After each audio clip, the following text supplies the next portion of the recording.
एक वस्तू 1980 रुपयास विकल्याने 180 रुपये नफा होतो, तर शेकडा नफा किती असा आपल्याला प्रश्न विचारला. आपल्याला या ठिकाणी शेकडा नफा काढायचा. बघा, सर्वप्रथम आपल्याकडे विक्री किंमत आहे आणि नफा आहे. परंतु आपल्याकडे खरेदी किंमत आहे का?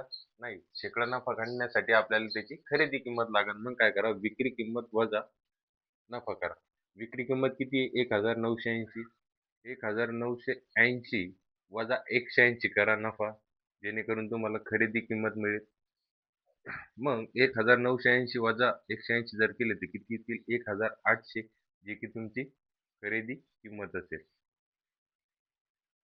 जे की तुमची खरेदी किंमत असेल 1800.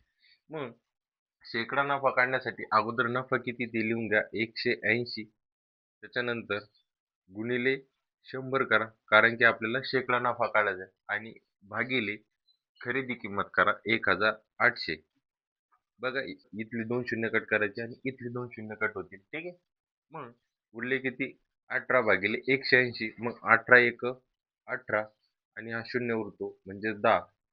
म्हणजेच किती टक्के नफा झाला त्याला? 10% नफा झाला. किती टक्के? 10% शेकडा नफा झाला. धन्यवाद.